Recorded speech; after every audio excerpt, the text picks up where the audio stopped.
Hello and welcome to Let's Play The Simpsons Hit and Run, with me, Mr. McCluckable. In the last episode, we rounded off Lisa's missions and the races, and now, if we have a quick look at the progress, we have only got one more story mission to do, and apart from that, it's mainly just the collectibles. We've got the gags, the wasps, the clothing, and the cards. And so that means that today's episode is going to be the Collectathon episode. Woo! Which means we better get started. I'm just going to say now that I'm sorry this video is a little bit late, because it is, but I had a little weekend trip that I put on my channel, I said about, and that's why it's a little bit delayed. I am very sorry about that. But also I need to do a little bit of planning, because I did say that I had the list ready but for what I'm going to talk about, but actually I didn't. I'll say a bit more in a second. Let's start off the collectathons with the gags in the android's dungeon. Just like that, with the little midget inside the robot. You know, gotta have midgets inside robots. And, where is it? Go away from me. The radioactive man thing, which is a little bit lame. I probably won't talk about all the, where the locations are. I'm just going to go to them, because you can see where they are on the screen, and I'm going to be talking about other stuff anyway.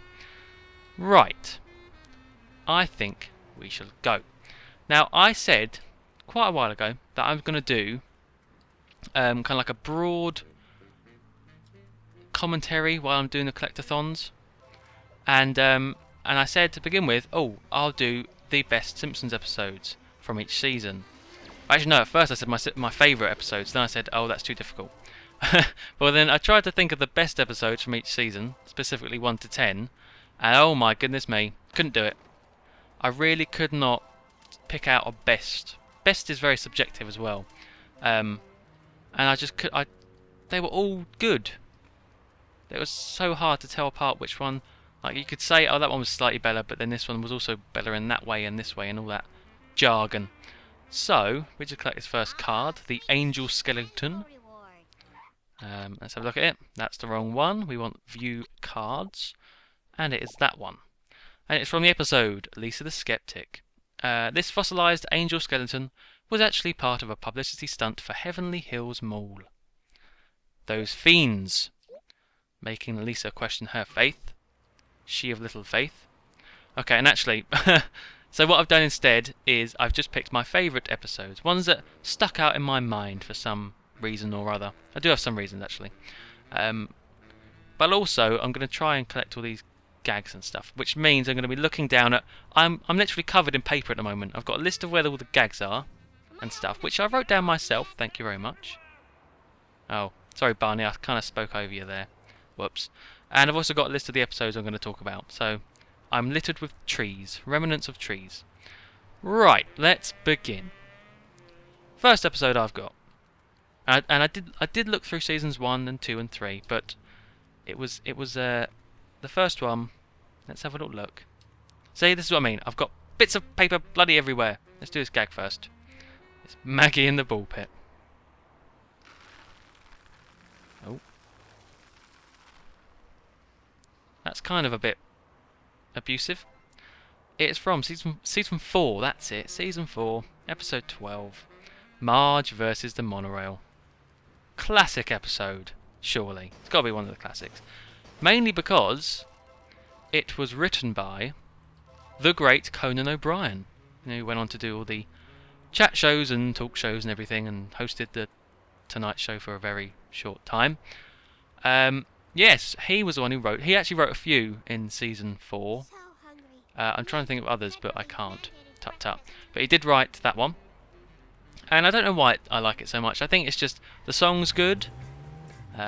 Monorail, and also it has some really great quotes, like one I always like to use when Lyle Lanley is teaching how to become a monorail conductor, and he's saying mono means one and rail means rail.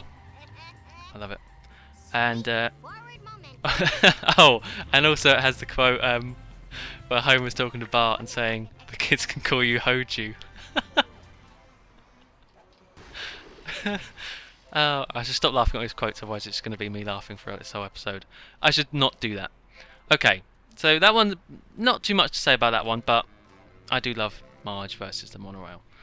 And there's actually a card up here which takes a little bit of fiddling around with, especially with the camera, because you, oh goodness me, you don't want to fall off. So you have to kind of wibble wobble up this Bowl-O-Rama strut, like so.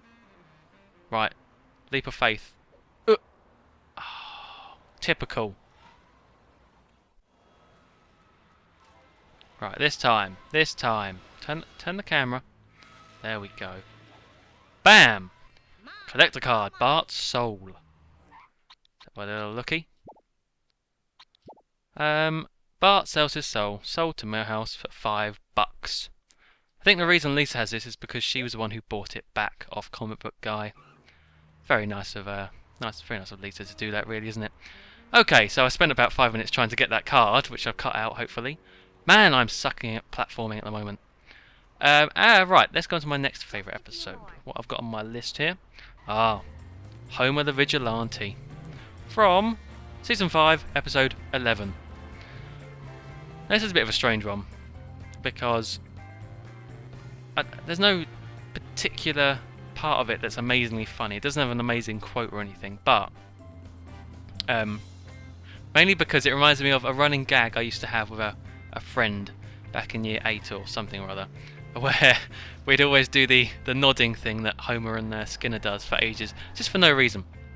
I still don't get it in the episode. They just start nodding, and this really dramatic music starts playing, which I found incredibly hilarious as a child, and I still do, and obviously he did as well. Oh, wait a minute, did I just completely pass that wasp? I think I did. And also there's more coins.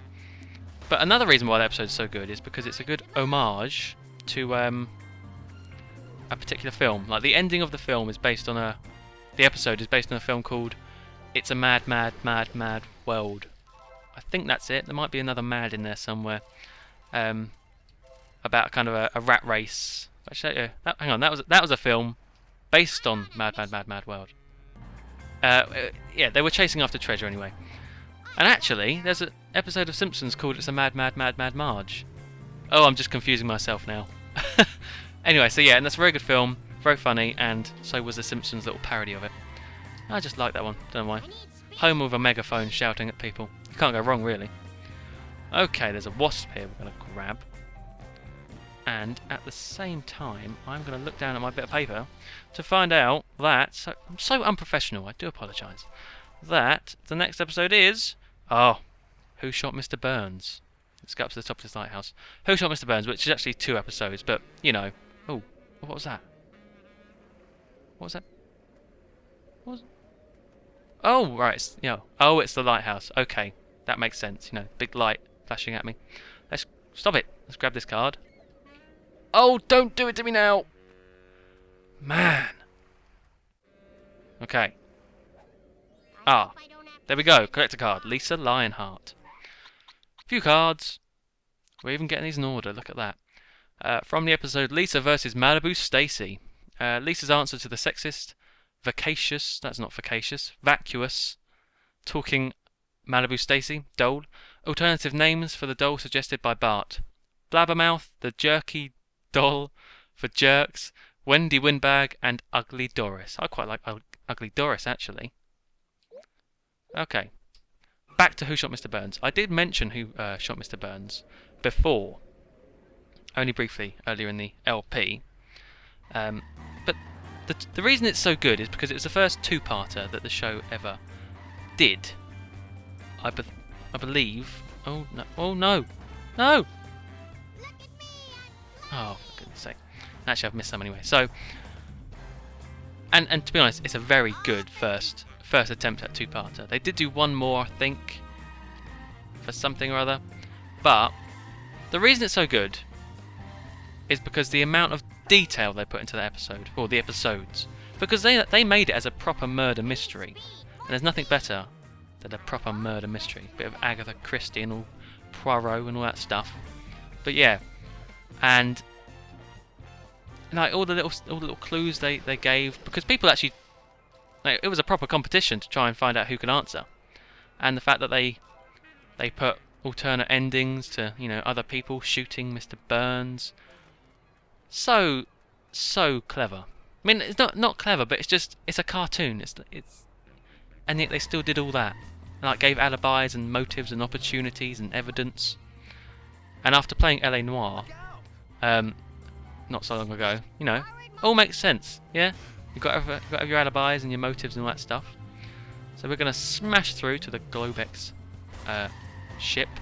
Oh dear, not a great landing there, as there are a lot of collectibles on here. Where are we? And also, what I liked about Who Shot Mr. Burns is that it was a bit creepy. They kind of played it a bit serious at times. There's a specific shot that I remember from the episode, and it's where, like, I think it's near the end of the first part, and there's a gag for you, and there's a shot of the gun case, Grandpa's gun case, just blowing open in the wind after being dug up, and that's kind of it's a little bit creepy because it was a good ending because, you know, it's like, oh, why has the gun disappeared? Why has it been dug up? Blah blah blah. Very good. There's lots of coins here. Oh, I do need a lot of coins. 400 already. That's good. I think I'm gonna get the not vehicles, the clothing next episode when I do the last mission with Lisa. Just saying that now. Okay, what else have I got down here? Have I actually got anything else? Grabbing more coins. Ah, I see a card up there. No, that's about it for Who Shot Mr. Burns. It was just really good. Next one there. Oh, I've been forgetting to say the seasons. That was from the end of season 6 and the first episode of season 7. Just in case you want to see these and you haven't already. I highly doubt that though if you're watching this LP. You might be a big Simpsons fanatic. So if we kind of travel around the edge of the boat, we can get this card. Yoink. Lisa's Valentine. Ah. Is it I choose you? Ah, I love Lisa. That's where it's from. Originally intended for someone else, Lisa gave this Valentine to Ralph out of sheer pity. A kindness she came to regret. Poor old Ralph. Anyway, next episode. Ah, this one I have mentioned about in the LP before. King Size Homer. And to be honest, this one is one of the ones that it's definitely not on par with others, as in quality. But I just find it funny. I don't know why. I think it's because I just love the design of Fat Homer in a muumuu. Just the sight of it makes me laugh. Here is the secret car. Oh, weird camera for Lisa's level. And it's kind of a weird speedboat rocket car thing. And let me tell you, it's very fast. And it's got like little jet engines as well. Very cool. Very snazzy. So I'm going to drive around this for the rest of the episode, I think. So yes, King Size Homer. Yeah, it's funny. I just love like him walking around his muumuu and shaking his reaching broom at people. And also the bit where he's at the computer and he's trying to work out where's the any key. That's a very common joke now, but it was still funny. Alright, have I actually forgot anything? Let me have a quick look. No. Good. Let's carry on. So yeah, I haven't really got much to say about King Size Homer. I just have a little personal, what would you call it?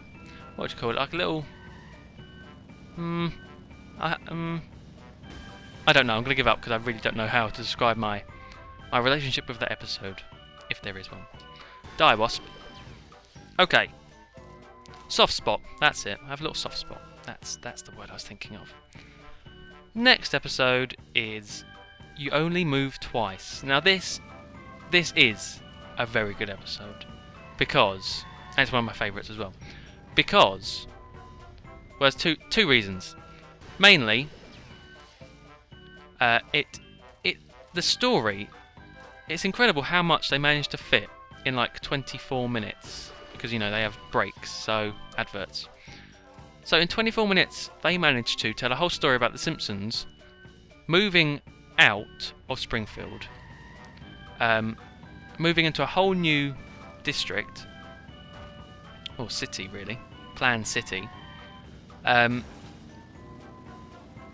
like set up the city well, like, you know, all the schools and the parks, and telling everyone's individual stories about why they eventually want to leave. So Marge having no work to do, Lisa being allergic, Bart falling behind in class, and they managed to tell about Homer's job. It's just, the writing is incredible, the conciseness they have, and yet it's still packed with jokes, mainly because, this leads on to the second point about this episode, it has Albert Brooks as the voice of, I think he's constantly voted the best guest, like, single-time character on the show, Hank Scorpio. And he is just amazing. Very funny character. And I was listening to the commentary the other day on the DVDs, and Dan Castellaneta was on there, and he was saying, voice of Homer, by the way, how Albert Brooks would ad-lib so much during the episode, when they were recording the episode, that most of Homer's reactions are mainly Dan's reactions when they were recording, which is just, it's very interesting. And like how he had about 5 different takes for each line he had. He's obviously very professional about his comedy and recording. Let's grab this card. Lisa's machine. What is this? From the PTA disbands. Lisa becomes obsessive as a result of a teacher's strike and finds ways to learn on her own, even. Okay. So yes, you only move twice. I also liked all the how do I get out of this place? This way. I also liked all the little Simpsons references. Mr. Bont. And the song at the end is good as well. Okay. Let's I really do need those coins. Did I get all the coins in there? Actually, I think there's lots of coins in the next studio. Smash that. Smash you. And we're going in here. Oh, I hope I don't blow up this car. Let's go into Studio A, which I think is the set for Springfield News and Smart Line. Okay. There's a wasp in here. There you are. Next episode. Smash you. Next episode. Oh, well, we had a collector card about this episode before. It's The Mysterious Voyage of Homer. And once again, I'm not going to try and say the Spanish version, or Mexican, or whatever it is, which is Spanish, Portuguese, I don't know. Had the same problem last time. Anyway, the reason I like this episode is mainly from an animation point of view, because when Homer is hallucinating with the insanity pepper, there are some great designs on, you know, the surroundings and the characters, like when there's a room in here full of coins. I know there is. Oh, was that in the other? That was in the other place. I'm going back. I need those coins. When he is starting to hallucinate and he looks at Edna, Flanders, and Barney, if you actually stop and kind of pause and freeze frame and look at the animation and the drawings, they're really, really good. I mean, Simpsons animation's always been good. I'd say that's kind of changed now. It's got a bit sterile, but all the kind of weird designs they had, like the sun going down, and Marge being, when Homer's running around Marge and he can't see her face, which is a bit creepy, but very well animated. And it all ends up being just a golf course. So yeah, that's the reason why I like that episode. Animation, really. There are other reasons, of course, but I'm trying to be a bit more concise, like I did say before in last episode. Okay, I wasted a bit of time getting these coins, but it doesn't matter. It doesn't matter. We're nearly up to 1,000, so it's worth it, damn it. Oh, let's weave our way back and drive to the next place, which I'm going to look down at. Okay, yes, I know where that is. I hope you all don't mind that I'm pausing to look at these bits of paper. I really can't remember all this information. I have very poor memory. Okay, next episode. We're running out, actually, because I didn't have too many. I didn't know how many I'd need. Oh, actually, it's the last one. That's a bit of a shame. No worries. It is Viva Ned Flanders, which is from Season 10, Episode 10. Right, well, the reason I like that one, the reason why I have a little soft spot for it, is because its depiction of Vegas. Don't know what it is, I just like the colours and the lights and all the theme, like the themed casinos and stuff. I just really like that. And I mean, whenever I play GTA San Andreas, there's a wasp somewhere. Whenever I play GTA San Andreas, going down the strip in Las Venturas always reminds me of Viva Ned Flanders. It just does. And that's about it, really. I mean, Homer's particularly funny in it, especially when they're doing the stunt with oh dear, what's his name? Oh no, I'm gonna forget that. Someone put his name in the comments. The stunt man. Oh, you wager race guy. Don't worry. Oh, I just kicked him. I'm gonna do a wager race next episode to end off Lisa's level. So fear not, I will eventually do a wager race. So don't worry about that. Oh, what's his name? Red something. It's like Evil Knievel, but it's not. Anyway. So yes, there we go. Viva Ned Flanders. And actually, I kind of stopped there because I did look past season 10 for episodes that connected to me in a way. And you know what? I really couldn't find any. And it's a bit amazing, the drop in quality. Now, I don't want to start getting too preachy here. I think I got these coins actually, I did. I don't want to start getting too preachy, but it is much worse. However, after reading some comments on, I think it was Reddit, there's a thread about The Simpsons, and I read through comments saying, I hate people that always say the show sucks. They should it's actually not that bad. They should watch it and they'll see it's not that bad. Well, I have watched it, and it is still bad. That's not a gag. Where's the gags in this place? Come here. You're a gag, aren't you? Oh, is it the monkey? And Lisa's doing some handstands, you know. That's great. Other stuff. Oh, it's getting zoomed back. There's a little light for you. Anything else? Ah. Restricted area. And we have a little cutscene for the next one. A little video of the not the solar system, the sky, basically.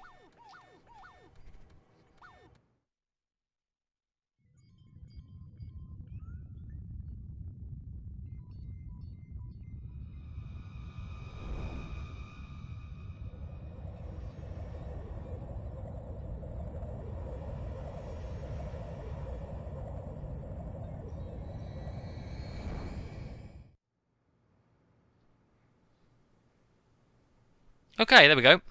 That was interesting. Quite pretty. So, carrying on. I just had a look at the clock whilst that was going on. This episode is going to be longer, but you know what?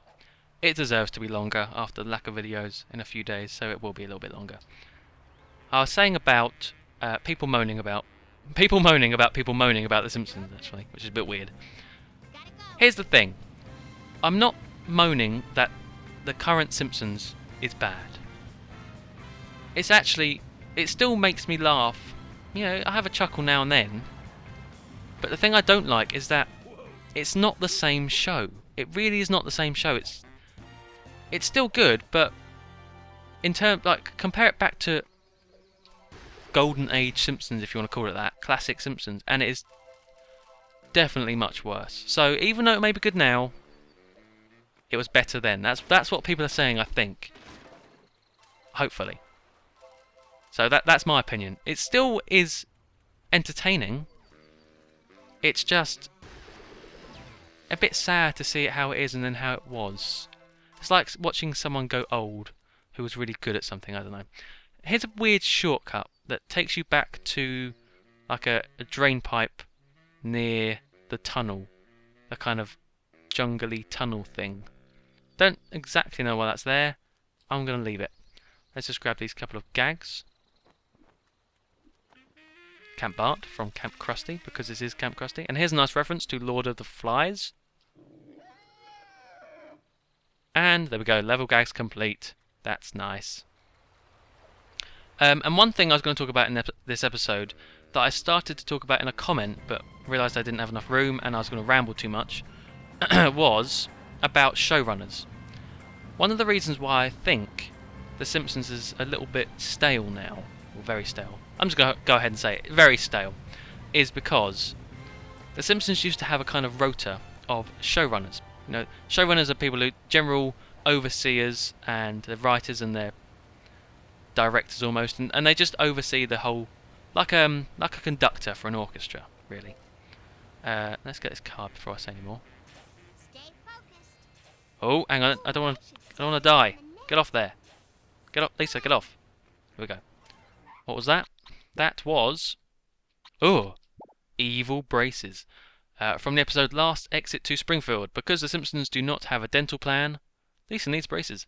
Lisa must settle for a cheaper set of braces that predate stainless steel, so she can't get them wet. Ah, I think in that episode they have a horrible booklet of British smiles, because you know, Brits have bad teeth, although that is actually quite true.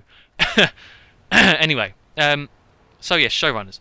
Now, up until season 13, the show changed showrunners roughly every 2 years.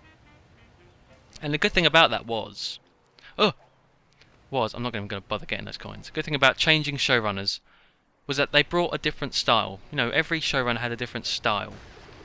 Like, yay, level wasps completed. My favourite showrunner, for example, is someone called David Merkin, who did, I think it was 5 and 6. He was a showrunner of 5 and 6. And he brought on a kind of wacky, a kind of nonsensical tone to it, but it still made sense. Hang on, I'm just going to pause for just a second. Okay, sorry about that cut. I just needed a quick drink. My voice was going very dry. Carrying on. So yes, David Merkin, he brought on a wacky sense to the show, but it was still grounded somewhat, and it was still very, very funny. He has a very similar sense of humour to me, or I do to him. And after that was two people, Josh Weinstein and Bill Oakley, I think. And this should be the last card if I get it. Where is it? No, I missed it. Oh no, I was supposed to stop on there. What an idiot. And Josh Weinstein and Bill Oakley, they brought on a bit more emotion to the episode. They made very emotional episodes, and they also explored the secondary characters a lot more. So if you see, and they show ran 7 and 8, season 7 and 8. So if you watch any of those episodes, you'll realise there are a lot of episodes based around the smaller characters. Break. Oh, just in time. So yes, and I will finish this tangent. Hang on. Let's get this card. I'm going to finish it. I swear to Jeebus. Soy Pop. Level cards collected. Let's have a look. From the episode Lisa's Wedding. Lisa's futuristic favourite snack in her college years as told by a fortune teller. There we go. And now, look at that. Everything done except for the last story mission and a couple of clothes. That's what you call a successful collectathon. Anyway, alright, I'm going to finish this story and I'm going to finish the episode. So, Josh Weinstein, Bill Oakley, 7 to 8. Then it went on to some people else. I can't actually remember very well. But this is the thing, they change every 2 years, a bit like a presidency. They have terms. And when it got to season 13, Al Jean became showrunner. And he did showrun before in the earlier seasons, but he came back. And this is the thing, he hasn't left since. And season 13 was around 2001, 2002. So he's been the showrunner for about 10 years now. And you know what I said about showrunners bringing different styles and varieties? Well, that's probably why the show's a bit stale, because he has stuck around. Which is a bit of a shame, really. I don't know whether it'll help now. Maybe it's gone too far past the point of no return. But a new showrunner would definitely do something to the current Simpsons. Okay, so there we go. That was a very long ramble about some of my favourite episodes. I hope it wasn't too all over the place, but we did get all the collectibles, so there we go.